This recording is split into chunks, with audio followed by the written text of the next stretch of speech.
Snap, crackle, pop.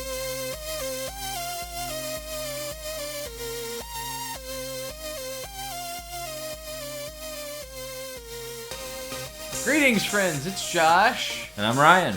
And we are here on the New Year's Eve episode of the Dead Tired Dads podcast. That's right. We're excited about New Year's Eve, and we've got another, we've done a lot of these lately, of these just kind of like special kind of episodes. And so we've got another one today.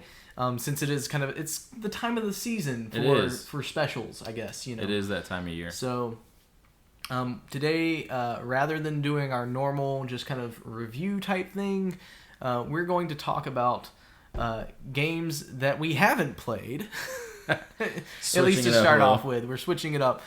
Games that we haven't played that we were interested in, that either came out in the last year or in the last year and a half or so-ish. Yeah.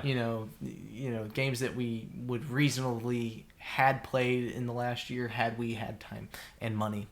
Yeah, because a lot of games come out around Christmas time. Right. So even though they maybe technically came out in 2020, there was like 2 weeks left in 2020. And speaking of that, can you believe that 2021 is a year that's gone now? It's just gone.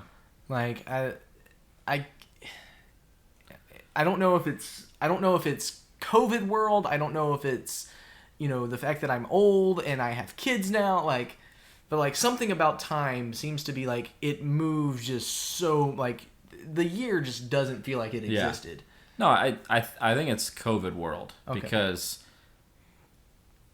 I saw a meme the other day and I'm going to butcher it because I can't remember it, but basically the gist of the meme was COVID world or life now basically is just, COVID time is different. It's 2.5 years long, but somehow not. Yeah, we're just still in 2019. Yeah, that's what the it real, is. That's the real trick here. It's actually 2019 still. Yeah, so pretty much that was the gist of the meme. It's 2019 just has dragged on for 2.5 years. So I buy that. I totally buy that. So why don't we talk about some of the games that have come out that we wanted to play this year that we just weren't able to. So, all right, I like that idea. I'll start with one. That it's actually been out for quite a while now, but it came out for the Switch this year, and so, but it's Subnautica, and I've watched some people play it online, and part of the reason that I haven't played it is that it seems very much like Satisfactory, right? So when I hadn't played Satisfactory when I first saw Subnautica, I hadn't heard about anything like that, and so Subnautica looked really different and cool and interesting, and just kind of the gathering and the building and the crafting, all that kind of stuff.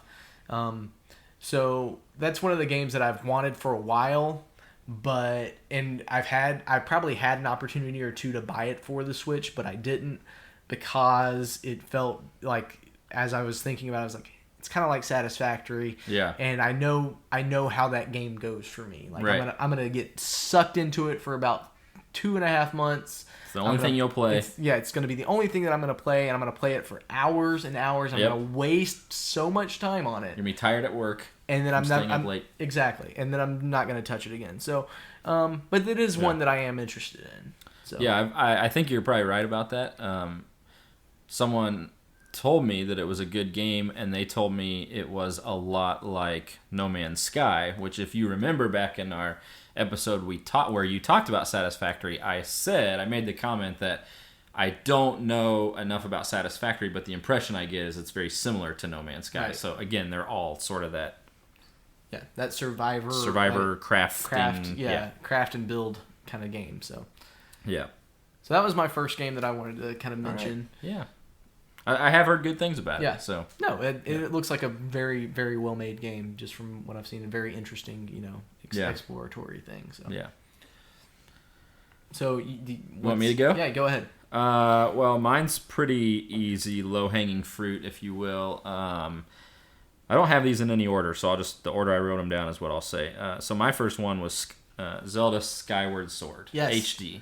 Yes, we talked about that one a little bit previously. Yeah. So if you remember, I mentioned on one episode where I kind of skipped a bunch of generations in the Nintendo consoles, I essentially went from Nintendo 64 to the Switch.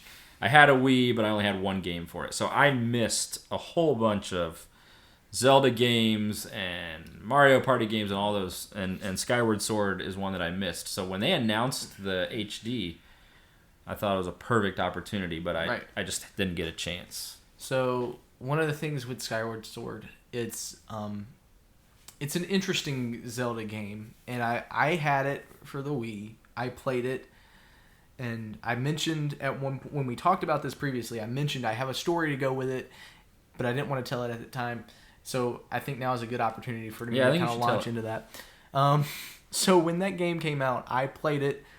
I got to the final boss without realizing I was getting to the final boss. So I get in there, and there are I don't have any potions, I don't have any fairies, I have no health, no things to kind of help myself with this fight.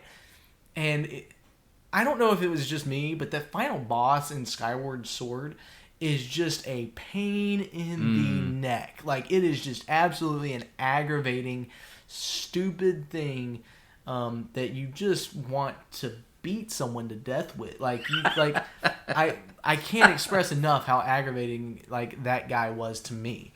Maybe I'm just not good, but and if you're listening to that, you're gonna tell me just get good, Josh. Whatever. Get good, Josh. Get good. So yeah, I couldn't beat it. And the thing is, I couldn't leave.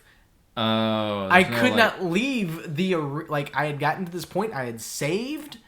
There's no backtracking. There was a save point. Yeah. There, because it's one of the Zelda games that they have these save points. Some of these Zelda games have different little save point statues that you have to get to, and once you save there, that's where you're at. There is no backtracking. So, I had gotten to that save point. I saved, not realizing I was at the final boss, and as far as I could tell, I couldn't leave.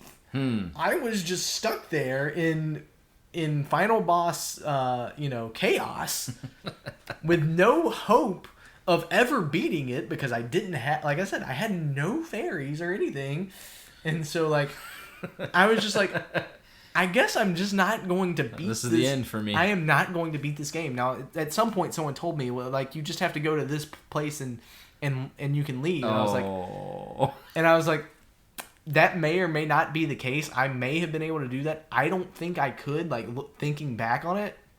But the thing is, I went in and restarted the game because I was like, I can't do anything. And one of the things about Skyward Sword is that there are parts of it that are just incredibly tedious. Yeah. So if it's your second time or third time playing through it, it's just incredibly annoying. Yeah, some games, in order to replay, they take just a serious level of dedication that you get to that point and you're like, oh yeah, I'm not gonna do this. Yeah, I'm not doing this. And so that was kind of my experience with Skyward Sword, is that I've never actually beaten it, even though I got through the whole game, did everything. Yeah. So I don't know how the story ends. That's what YouTube's for. Yeah. So that's one for me this year, though. I really wanted to. It would have been entirely new experience for me because, like I said, I didn't have it before. I've never played it, never touched it. I know nothing about it other than the story you've told me. So I will get to it eventually. Yeah. So we'll go. I'll go with another one that's Assassin's Creed Valhalla. Mm-hmm. Yep. I will say that as Assassin's Creed games go, I have been less and less impressed with them as the years have worn on. I felt like Assassin's Creed 2 was solid and good, and from there, it just, we were talking about a couple episodes ago, where it's one of those games that is just literally cookie cutter epic. It's just, every single game is a cookie cutter thing. They just repackage it within a different time frame, and they don't really do anything new, and the things that they do new are stupid. Yeah, they went. I don't remember when that was, but I do remember there being this transition of Assassin's Creed games going from being new, unique, different to I just played one, and I'm guessing based on what you're saying, it was probably number 3. I remember playing an Assassin's Creed game and going, "This is just they just slapped some new names on this, and I've already played this before." So yeah, 3 was pretty. I enjoyed 3 for the most part. I never beat it, but the last one that I played that I was like, "Oh wow, this is actually good," was Black Flag.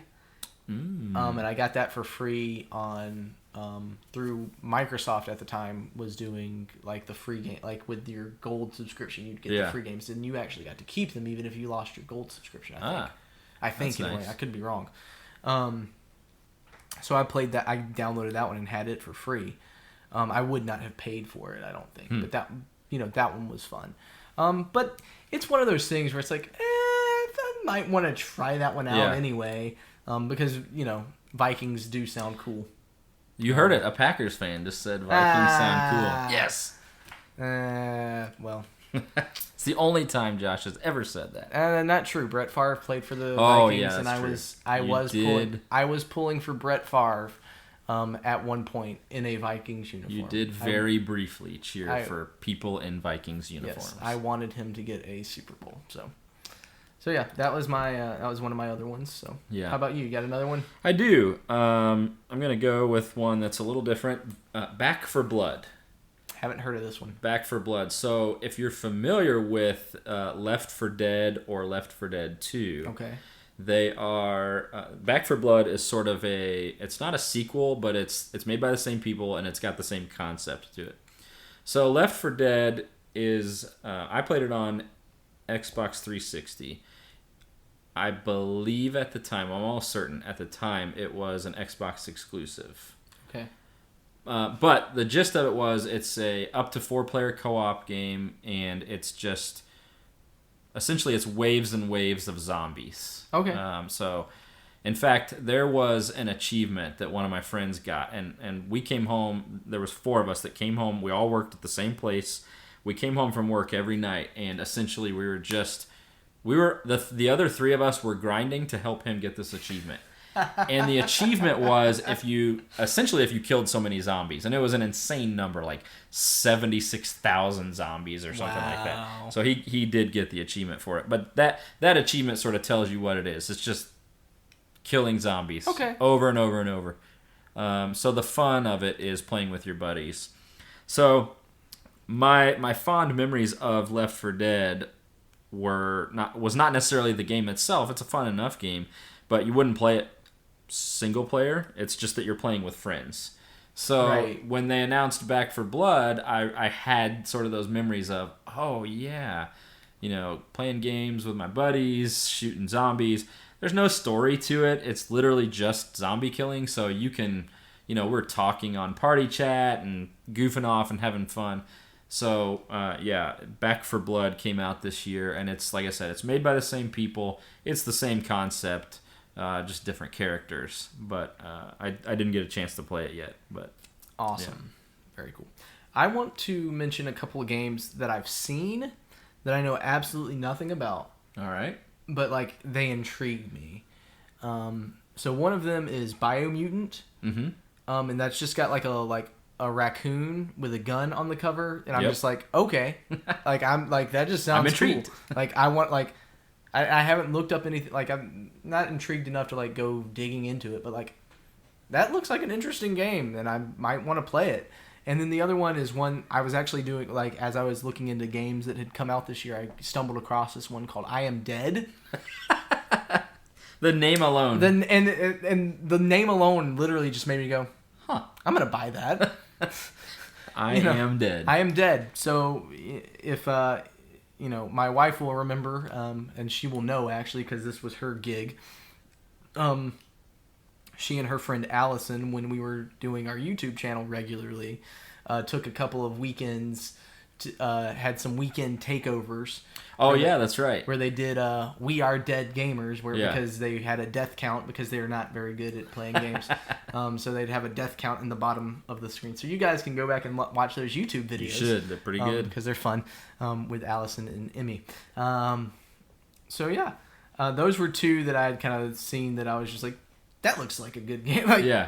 know nothing about it. You know nothing about them, but you want to play them. Yeah, exactly. That's fair. So, I Am Dead. All right. So, any other games that have come out that you haven't played that you want to? I have a couple. One that I have played and one that I have not, and I'll explain that in a minute. So the one that came out that I did not get a chance to play, you did an episode on it, Metroid Dread. Obviously. That's goes without saying. Metroid is an incredible franchise. I've heard only good things about Dread. Really, really want to play it. Haven't gotten around to it yet. But I am going to. I am going to play that game. We always say on this show the backlog is real because we have all these games that we want to play. Is real. That one, whenever I get my hands on it, it will jump the queue, so to speak. It will jump in front of some other ones. I've got it upstairs. Yeah, I know. You've told me before, and I may just not leave today until it's in my hand. So no, Metroid Dread. That one's obvious. The one I said that there's another one that I have played, but it came out this year, but I haven't played. So if you remember the old Star Wars Knights of the Old Republic, Of course. that game is so good that Josh even likes it, even though it's considered an RPG, a role-playing game. One of the few RPG games that I'm like, yeah, it's so good that it got Josh to play an RPG. I do have a hard time replaying that game. Like That's what I've heard. Yeah, like I have a hard time getting into that game again. Like I played through it once, yeah, maybe twice, but my experiences with that game are like the beginning, like the first hour and a half of that game is very grindy. Takes and a while annoying. Takes a while to get going, to get into the story, which is a solid story. So there was an old was it Xbox or Xbox 360? Xbox. It was an old Xbox game. They recently sort of re-released it on Nintendo Switch, and as far as I know, there's nothing different about it. It is just a straight up port of the original game. They haven't changed anything, but yeah, it's $15 on Nintendo Switch, and it's such a great game. It is an incredible game. That the fact that they released it on Switch is why I want it. Yeah. Because I just want to be able to because you take it with me anywhere I go. That might help with the tediousness of it, like in that first hour and a half, because you can be like, okay, I'm gonna set this down and like come back to it. When you're waiting for something. If you take your Switch, because some people do like to take their Switches, to appointments and stuff while they're waiting for people. All the time. Yeah. All the time. And if you do that could be an opportunity to kind of get through some of the tediousness of that first hour or so. So yeah, I've got a game like that as well. Destroy All Humans came out for the Switch, which is a remake of, and I assume that it's literally just a remake of the original game, which I never played, but a fun just destruction game, mad chaos. Games are fun a lot of the times, and kind of going along with that. Halo Infinite that they released early. Oh, yep. Early release. And, which is cool that they did. Getting into that more, I think, is if you've got Game Pass, you get that for free with the multiplayer. Oh, gosh, it just still blows my mind. So I'll be honest, I have played it a little bit at this point, but not enough for me to go, yeah, I've played that game and but being able to play the campaign, as much as I typically don't like the Halo campaigns, I play Halo for the multiplayer, which I think is phenomenal. I have enjoyed some of the campaigns more recently, so other games that that I have played or I have wanted to play that have come out this year, Ghost of Tsushima. Oh yeah, that looks really good. It just looks phenomenal, and it's one of those games that I don't know that I've got the time or energy to sit down and invest into. Because it's a long game. Because it's quite long, but it looks just phenomenal. And I hear it's like from my understanding, it's also incredibly difficult. I wouldn't be surprised by that. Yeah. Like, and I could be wrong on that, but like, that's definitely one of the things that kind of holds me back from like wanting to from getting that. And then one other one that is sort of a remake, but not really, is Super Mario Party All-Star or Superstars. Mario Party Superstars. Yeah. Because like I love Mario Party games, and like everything that they talk about from that has been like basically taking all of the best mini games and stuff like that from all of the other previous Mario Party games and the best boards and stuff like that, and putting them into this game. And so I one of the games that I remember when the first Mario Party came out and playing that for hours on end, and I still have Mario Party 2 on the 64, and I got so good at that game. Like I was phenomenal at that game. And like it's Mario Party 2 is one of those games that I would play with my sisters, that are with friends that like people would just quit playing with me. Yep. Because it's not fun anymore. You're too you're too good. You're too good at all the mini games, so like no Yep. one else can win. Like Yep. if no one else can win the mini games, like what's the point? Like Yeah. you're going to win after 2 hours of play. And so that's one of the things with Mario Party games. And I think with some of the newer stuff that they've kind of changed around the timing of it, and so you can make it go a little quicker. But like the original ones, it's like it takes forever to play. This is sort of off topic, but sort of not. Do you know if they have any plans yet to release that on the Nintendo Switch sort of online, the N64 one? Are they going to release that one? I don't know. I haven't heard any rumblings about that. I haven't either, but at this point, that would be awesome. That would be really cool. Because that would be a really fun. And I wonder if you can do the Superstars. I wonder if that is online play. Yeah. Because that would be really fun. But no, I wouldn't think that they would release any of those on the N64 Virtual Console, just because of the new one coming out. Yeah. Could be if wrong. they do, it's going to be a long time. Yeah, that's a good point. Could be wrong on that, but so yeah, those are kind of games that came out this year that we would be interested in having, but haven't, or interesting in playing, but haven't. Yeah. And we talked a little bit about, maybe talking about some games that we did play that we really enjoyed. So we got a little bit of time left over here, so we can talk about those a little bit as well. All right. Well, I have one right off the bat that's kind of funny, and it sort of goes to what we're talking about with our backlog and being dead tired dads. This year, in 2021, I finally played and beat Zelda Breath of the Wild. You're doing better than me, because I still haven't beat it. So it released in 2017. Good Lord. So 4 years later, I finally got around to playing it. Remember, we're in COVID. It's only 2 years. That's true. It's COVID time. It's only 2 years. 2019. That's true. It's the 28th month of 2019. So, yeah. So Breath of the Wild, I did finally get around to playing that. I have owned it since 2019.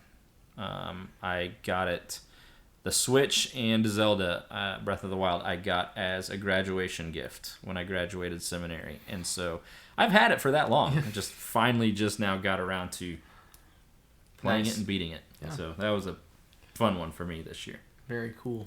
This year, I bought, last year I got my Switch. So it was 2020 when I got my Switch. And then I got, when my son was born, he was born January 1st. Yep. And so I went the day before, New Year's Eve, I went and picked up Super Smash Brothers Ultimate. Oh, nice. On the Switch, so that I could take that, because we were planning on going to the hospital. It was a planned thing. So I was like, I'm going to have, and so I spent that entire night in the hospital playing Super Smash Brothers Ultimate. Which is I honestly haven't touched it much since then. Nice. I love the Smash Brothers franchise. It has such a, near and dear place in my heart. But it's so hard to like be motivated to play that game by yourself. Yeah, it's kind so much more fun with other people. You need friends to play that one. So that was one of the ones that I had gotten to play that we haven't talked about, previously on here. That I really appreciated. So, so that's just one of mine. Nice. You got any others that you've played that we haven't talked about before? That we have not talked about, I've got 2 more. I'll just go with one for now. Well, okay, technically I have talked about it because I mentioned it in our very first episode. I mentioned it being one of my favorite games of all time, Divinity Original Sin number 2. Okay. And at the time I made the very controversial stance that I think it's the best RPG ever made. I played through it for a second time this year. Oh, wow. So it's my second playthrough. I'm sticking with my guns, still saying it's the best RPG ever made. But it's, so to not get too into the weeds, there are 6 pre-made characters, plus you can create your own custom character. So you can only have up to 4 characters in your party at a time. So to see all the 6 pre-made characters' different story arcs, you have to play it at least twice. But really it takes more than that because some of them, depending on who you're using in your party, may lock other things. So it takes lots and lots to see it all. Aye. So I played my second playthrough this year, and that was a blast. Just as fun as the first time. Awesome. Awesome. Well, I have one thing that I talked about Halo Infinite earlier. So one thing that I've been trying to get through over the last couple years has been the Halo Master Chief Collection. Oh, yeah. And playing through all the campaigns on 1 through 4 with ODST and Halo Reach kind of built into those. So I've been kind of trying to play through those, and I've played through that a little bit. I got back into it, played through I haven't played it a ton, but it is one of the games that I have played this year that I do appreciate the Halo franchise for what it is. Now, I will say that Halo 2 is the absolute worst first-person shooter campaign ever created in the history. Like, I don't play first-person shooters that much, so maybe it's not fair to some of the really bad first-person shooter campaigns that are out there. But, like, I despise Halo 2's campaign so much. It's awful. I hate playing as the Arbiter, and I wish that they had never, ever done that. That's my opinion on that, if you wanted to know. But the Halo Master Chief Collection is a lot of fun and a lot of good reminiscence. You can get into it and kind of, again, this is something that came out a long time ago, but they did release some, I think they released some, maybe they released DLC for it this year, maybe it was last year or 2 years ago. I don't remember anymore, but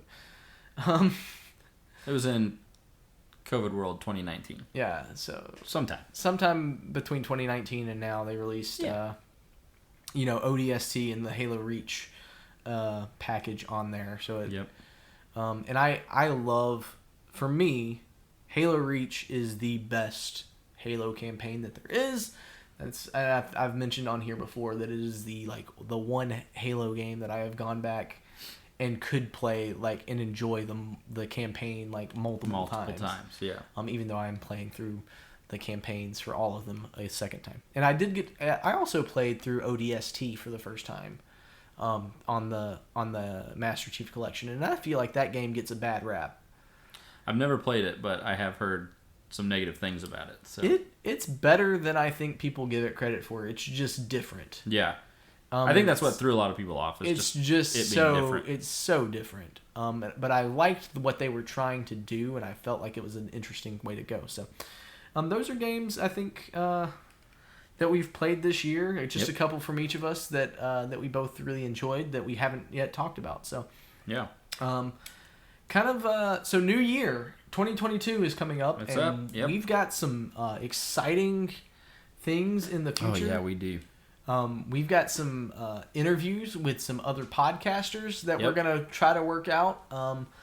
That you'll get some more information on as time gets closer for those things to happen. If we can, the biggest thing is really figuring out how to record, Yeah. outside of our network. So as I've been talking to these other people who we won't name yet, the two things that keep coming up are how do we record each other from separate locations, and as long as we can all make it work out for our recording schedules. Right. So that's coming. We just have to figure it out. We've got some timing and some technology things to work through. And then the other thing is, I've been trying to play through a game that's was a big deal over the last year, and I didn't want to mention it. You will do it. But I'm going to get finished with it, and it's a big title, huge title, was a really big deal when it was released. It was. And you'll hear more about that in the coming year, and we're really excited about where we're heading. Yeah. It's going to be good. There's some good stuff. It's going to be fun. We're working on some good stuff here. And if you want to share the goodness with other people, we would love that you do that. So if you could share the podcast with your friends and family and other people that you think might be interested, we'd love to share our fun and our personalities. This is what we're doing this for, is just to have a good time. So share it, pass it along, rate, review, subscribe. Do all of the things, and again, if you've got ideas or things that you think that you think we should do, feel free to leave us a comment on Facebook or Twitter or wherever you follow us. We'd love to hear from you. Yeah. Happy New Year. Happy New Year, and we will see you this time. This time it really will be. It will be 2022 when we see you. When we see you. We have gone from 2019 to 2022. Just in an instant, and Boom. Things will get better. They will automatically. Get better. As soon as it's midnight. All right, thanks for listening. We'll catch you guys next year. Bye, everyone.